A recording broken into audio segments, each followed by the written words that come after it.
اس میں سب سے پہلے تو میں جو ایک نصاب، ایک کریکولم، یہ پاکستان میں کیوں نہیں کیا گیا؟ دیکھیں، جب انگریز کا جو ہم نے نظام انہیرٹ کیا وہ کیا تھا؟ وہ تھوڑے سے لوگوں کو انگلش میڈیم ایجوکیشن تھی، جس طرح ہم ایچ ایس این کالج میں جاتے تھے اور پھر لارنس کالج، اور تھوڑے سے انگلش میڈیم کے اسکول تھے. لیکن یہ انگریز نے بنائے کیوں تھے؟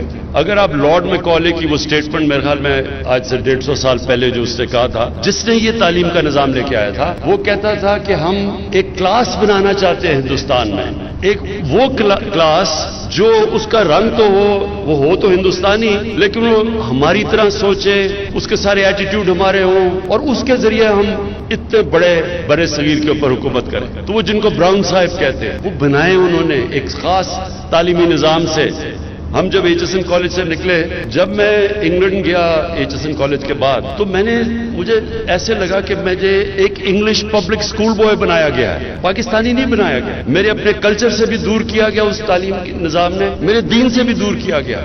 اور یہ صرف یہاں ہی نہیں تھا، جدھر جدھر انگریز نے حکومت کی، سنگاپور کے اندر انہوں نے چائنیز بھی میڈیم اور انگلش میڈیم کر دیا. جدھر بھی وہ گئے انہوں نے ایک انگلش میڈیم چھوٹی سی کلاس کے لیے، باقی دوسروں کے لیے، عوام کے لیے. اب اصولاً تو جب ہم آزاد ہوئے تھے تو ہمیں سب سے پہلے اپنا تعلیم کا نظام ٹھیک کرنا چاہیے تھا. ہمیں ایک سنتھسائز، ایک سلیبس لانا چاہیے تھا، ایک ہی کریکولم، تاکہ ایک قوم بنتی.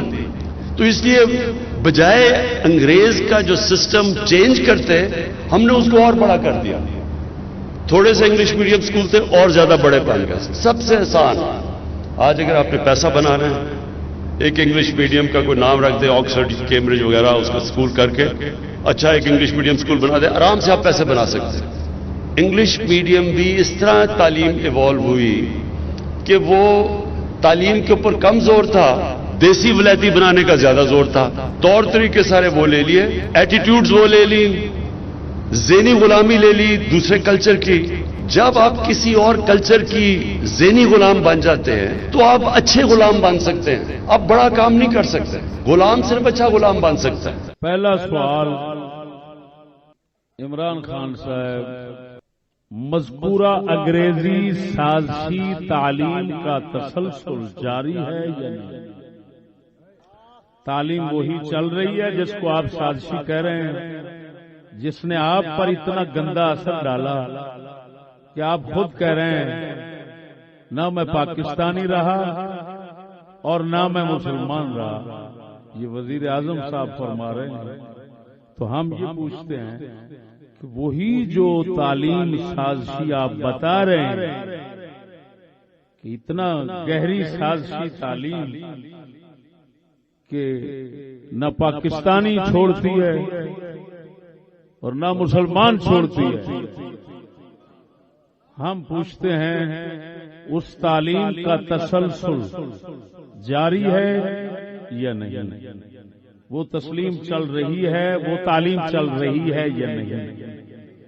اگر جاری ہے تو اس کو ان مسلمانوں میں سرکاری ذرائع سے داخل کرنے سے کیا غرض ہے جو کسی صورت میں اسلام اور ملک دشمنی کو قبول کرنا گوارا نہیں کر سکتے؟ اور اگر جاری نہیں تو اس سازشی تعلیم کو ہم مسلمانوں میں متعارف کرایا جائے تاکہ دونوں میں فرق اور امتیاز پر غور کیا جائے. خلاصہ مسلمانوں سمجھاتا ہوں کہ اے وزیر اعظم صاحب، آپ نے تو برملا بتا دیا کہ سکول کالج کی تعلیم سازشی تعلیم ہے. اس کا نتیجہ پاکستان کا دشمن بننا اور اسلام کا دشمن بننا ہے. تو بتائیں وہی تعلیم جاری و ساری ہے پاکستان بننے کے بعد یا رک گئی؟ اگر جاری ہے تو پھر ہمارا سوال یہ ہے کہ پھر سرکار کیوں زور دیتی ہے ایسی دشمن ملک اور دشمن اسلام تعلیم کو سرکاری ذرائع سے مسلمانوں میں پھیلانے پر کیوں زور دیتی ہے حکومت؟ یہ ہمارا ضرور سوال بنے گا کہ جب اس سے بنتے ہی ملک کے دشمن ہیں اور اسلام کے دشمن ہیں تو پھر مسلمانوں میں اس تعلیم کو پھیلانے سے کیا مقصد ہے؟ اگر اور وہ تعلیم حقیقت یہ ہے کہ جاری و ساری ہے، کیوں کہ آپ پاکستان بننے کے بعد ایچی سن میں پڑھے ہیں، پاکستان سے پہلے کی شخصیت آپ نہیں ہیں، آپ پاکستان کی پیداوار ہیں۔ جب آپ پاکستان کی پیداوار ہیں، ایچی سن کالج لاہور عیسائیوں کا جو اس کے پاس پڑھے ہیں اس میں آپ نے تعلیم حاصل کی ہے، تو اس کا مطلب یہ نکلا پاکستان کے بعد وہی تعلیم جاری ہے جو انگریزوں نے سازشی بنائی تھی، اب سوال یہ ہے کہ اتنا بڑی گندی سازشی تعلیم جو ہے آپ جس کو سازشی فرما رہے ہیں، ہم سے تو پوچھنے کی حاجت نہ رہی، ہم تو آپ کی زبان پر اعتماد کرتے ہیں۔